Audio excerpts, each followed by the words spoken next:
Assalamualaikum warahmatullahi wabarakatuh. Perkenalkan, nama saya Supriyanto, ya, guru pindahan dari Tanjung Pinang, ya, dari SMP Negeri 1 Tanjung Pinang, Kepulauan Riau, yang dipindah tugaskan di SMP Negeri 10 Surakarta. Pada kesempatan ini, Bapak menyampaikan materi yang melanjutkan materi dari Bapak Agus. Mudah-mudahan bisa diterima dengan baik. Dan mudah-mudahan kalian semuanya dalam keadaan sehat walafiat, tidak ada kekurangan suatu apapun, meskipun dalam kondisi seperti ini, dalam pandemi COVID-19, tetap menjaga kesehatan kita agar tetap fit dan bisa mengikuti pelajaran dengan baik. Sekarang kita lanjutkan materinya, melanjutkan materi sebelumnya. Sekarang materinya yaitu sistem ekspresi.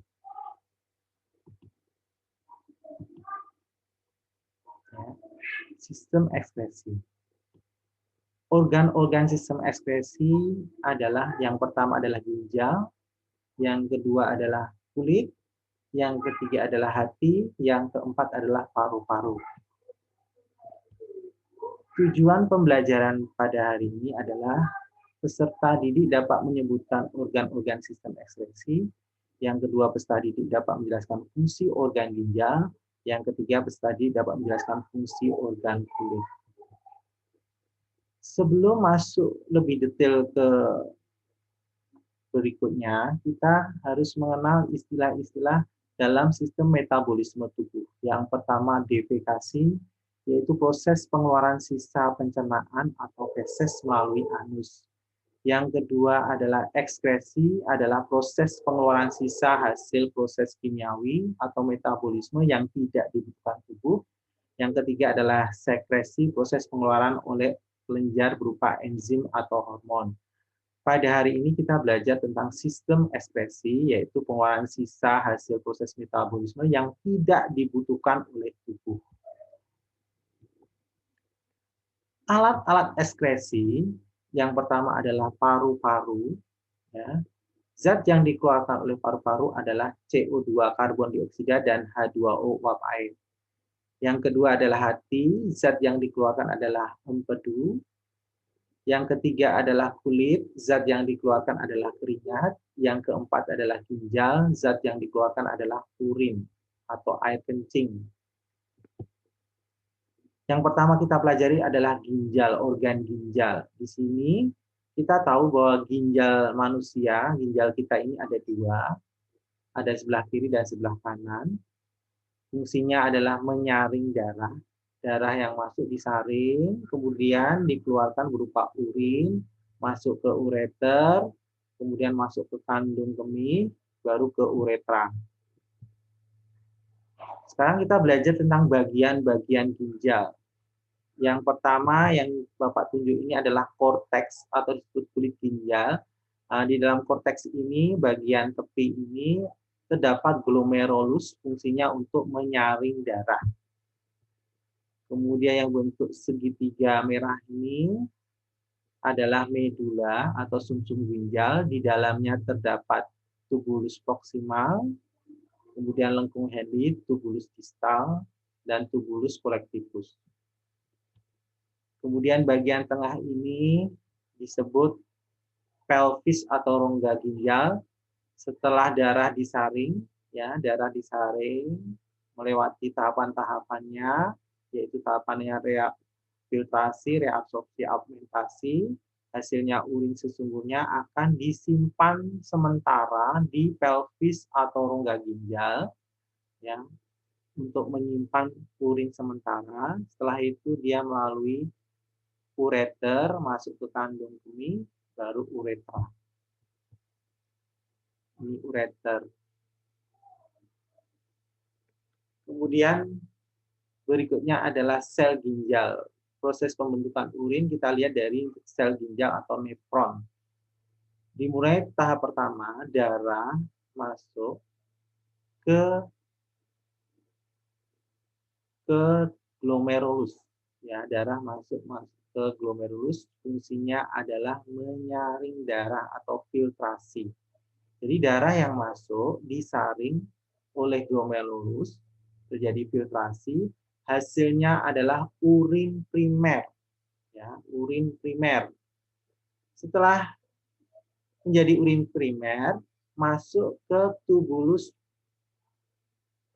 proksimal. Ya, tubulus proksimal. Ya, terjadi reabsorpsi. Reabsorpsi itu menyerap zat-zat yang masih diperlukan oleh tubuh. Ya, hasilnya adalah setelah melewati tubulus proksimal, ya, reabsorpsi, terjadi reabsorpsi penyerapan zat-zat yang masih diperlukan, hasilnya adalah urin sekunder. Ya. Baru masuk ke lengkung Henle. Lengkung Henle itu penghubung antara tubulus proksimal dengan tubulus distal. Ya. Masuk ke tubulus distal, terjadi augmentasi. Augmentasi ini fungsinya adalah pengeluaran zat-zat yang tidak dibutuhkan tubuh atau pengeluaran zat-zat sisa. Ya, terjadi augmentasi di tubulus distal ini. Ya, tubulus distal ini. Ya. Hasilnya setelah proses dari tubulus distal atau setelah proses augmentasi, hasilnya adalah urin sebenarnya atau sesungguhnya. Setelah urin sesungguhnya atau sebenarnya ini, kemudian masuk melewati tubulus kolektivus, fungsinya adalah mengumpulkan urin. Urin yang sudah dihasilkan dari tubulus distal tadi, dikumpulkan di tubulus kolektivus, nah, baru masuk ke rongga ginjal atau pelvis tadi. Kita lanjutkan lagi. Nah, secara diagram seperti ini. Pertama darah masuk ke glomerulus, ya. Glomerulus terjadi filtrasi, terjadi penyaringan darah, ya. Hasilnya nanti urin primer atau filtrat glomerulus. Kemudian masuk ke tubulus proksimal. Tubulus proksimal terjadi reabsorpsi, penyerapan zat yang masih dibutuhkan tubuh, misalnya glukosa, asam amino, ion kalium. Setelah melewati proses tubulus proksimal, hasilnya adalah urin sekunder atau filtrat tubulus. Kemudian masuk ke tubulus distal, terjadi augmentasi, yaitu pengeluaran zat yang tidak diperlukan tubuh. Setelah melewati tubulus distal, hasilnya urin sebenarnya. Masuk ke tubulus kolektivus. Untuk lebih jelasnya, lihat video berikut ini.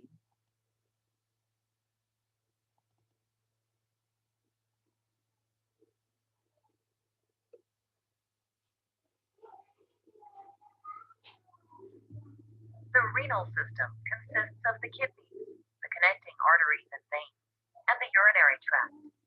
The kidneys are paired, bean-shaped organs lying outside the peritoneal cavity in the back of the upper abdomen, one on each side of the vertebral column. The kidneys function as the body's main excretory organ, eliminating the body's metabolic waste products by filtering the blood.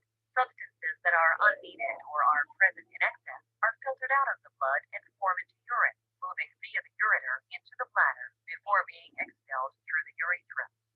The kidneys also selectively reabsorb those substances that are needed to maintain the normal composition of the blood. By adjusting blood composition, the kidneys are able to maintain blood volume and pressure, ensure the proper balance of sodium, chloride, potassium, calcium, hydrogen, phosphate, and pH, and eliminate products of metabolism such as urea, uric acid, and creatinine.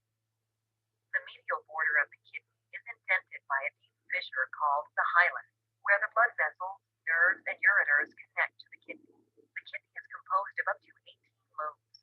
Each lobe is composed of nephrons. Nephrons are the functional units of the kidney, and each kidney contains more than 1 million nephrons. Each nephron consists of a glomerulus and a system of tubules. The glomerulus is a unique high-pressure mass of capillaries that filters the blood. The glomerulus is encased in a thin, double-walled capsule called Bowman's capsule. The space inside the capsule and surrounding the glomerulus is called Bowman's space. Plasma-like fluid is filtered from the capillary blood into Bowman's space through the glomerular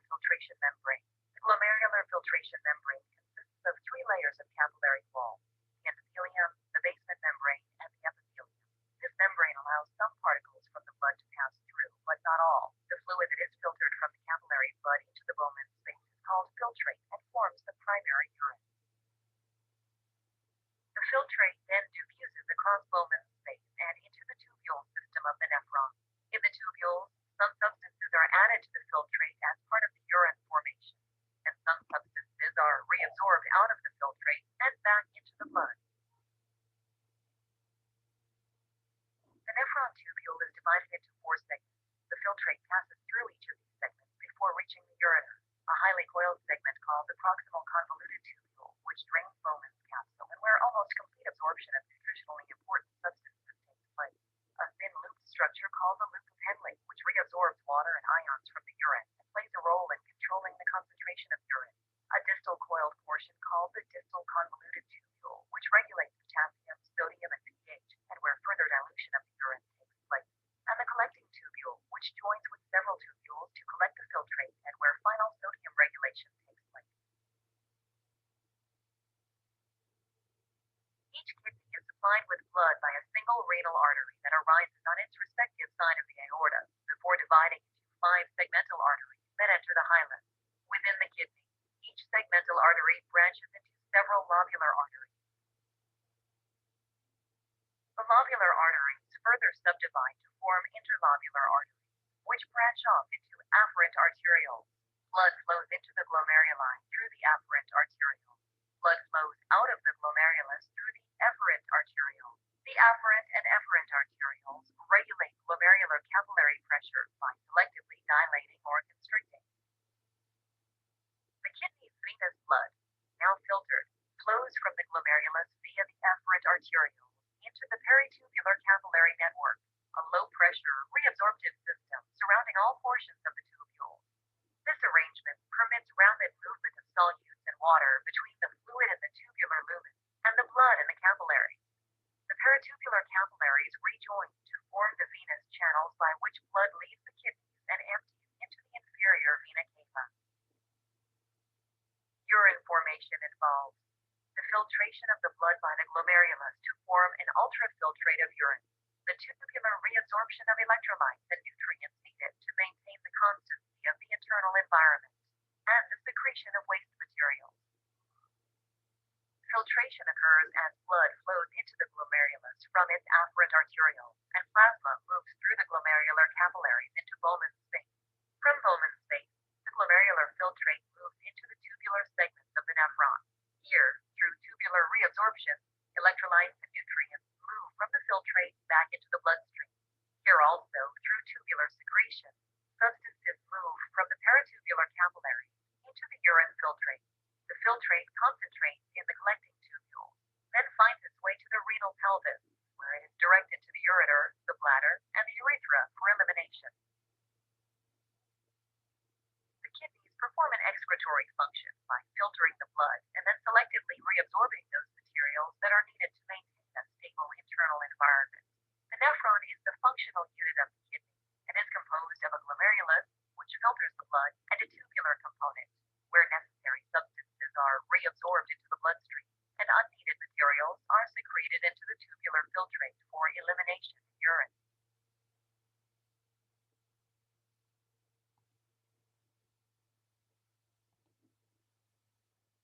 Ya, kita lanjutkan lagi. Ya, tadi sudah dijelaskan secara detail bagaimana proses penyaringan darah dari glomerulus menuju ke tubulus proksimal, menuju tubulus distal, sehingga menghasilkan urin sebenarnya. Kita lanjutkan lagi tentang kulit. Ya, kulit. Yang pertama di sini bagian-bagian kulit secara umum dibagi menjadi epidermis, kemudian dermis, dan jaringan ikat di bawah kulit. Ada 3 bagian utamanya. Fungsi kulit secara umum adalah penghasil keringat sebagai organ ekskresi. Kemudian pelindung tubuh dari kerusakan, melindungi tubuh dari kerusakan. Yang ketiga, tempat penyimpan kelebihan lemak. Yang keempat adalah tempat pembuatan vitamin D. Kemudian sebagai indera peraba dan sebagai pengatur suhu tubuh.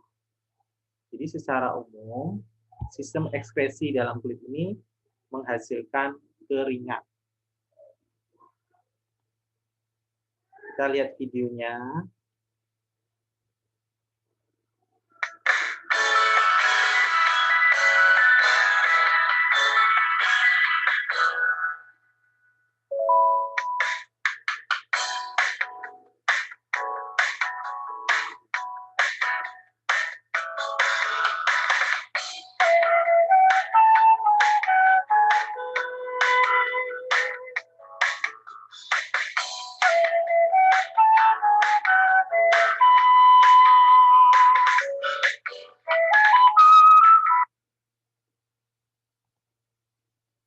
Jadi ketika kita beraktivitas, terutama olahraga, ya, terjadi metabolisme tubuh di dalam tubuh kita, dihasilkanlah keringat sebagai hasil dari proses ekspresi tubuh kita. Terus bagian-bagian dari kulit, kita lihat di sini bagian-bagiannya.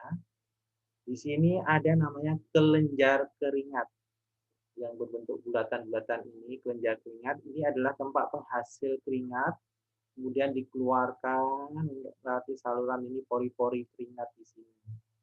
Nah, saluran kelenjar keringat di sini. Kemudian di sini dekat rambut ini, di bawahnya rambut ada kelenjar minyak. Kelenjar minyak itu fungsinya membasahi rambut tidak kering, supaya tidak kering. Kelenjar minyak membasahi rambut supaya tidak kering. Kemudian nanti di sini ada saraf-saraf, saraf-saraf peraba, ya. Kemudian di sini ada jaringan ikat, kemudian ada lemak di sini bagian kulitnya, terus ada pembuluh-pembuluh darah dan sebagainya. Ya. Secara umum lapisan kulit tadi dibagi jadi 3, lapisan epidermis atau disebut kulit ari, lapisan dermis disebut kulit jangat, dan lapisan hipodermis atau jaringan ikat bawah kulit. Kita bahas satu persatu lapisan-lapisan kulit ini. Yang pertama lapisan epidermis. Lapisan epidermis itu tidak terdapat lapisan tanduk atau stratum corneum, lapisan yang terdiri dari sel-sel mati tidak mengandung pembuluh darah. Jadi terdapat lapisan-lapisan sel-sel mati, ya, yang mati terkelupas gitu di lapisan tanduk. Kemudian lapisan Malpighi atau stratum granulosum, yaitu lapisan sel yang hidup mengandung pigmen melanin yang beri warna pada kulit manusia. Jadi di dalam lapisan Malpighi ini ada pigmen melanin yang memberikan warna kulit pada manusia. Ciri-ciri khas kulitnya ada yang kulit putih, kulit hitam, ada kulit sawo matang kayak Indonesia kan sawo matang. Ini adalah di situ ada pigmen melaninnya di lapisan Malpighi. Kemudian lapisan dermis yaitu terdiri dari pembuluh kapiler darah, di dalamnya ada pembuluh kapiler darah, ada kelenjar keringat, ada kelenjar minyak, dan ujung-ujung saraf peraba. Di dalam lapisan dermis ini ada ini jaringan-jaringan seperti ini ya.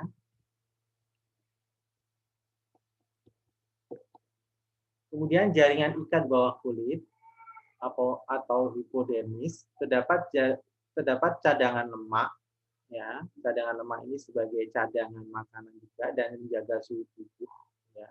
Menjaga suhu tubuh kita agar stabil. Nah, ini karena adanya lemak di jaringan ikat bawah kulit. Mungkin kita sampai dulu jaringan pada kulit dulu, jaringan ikat bawah kulit.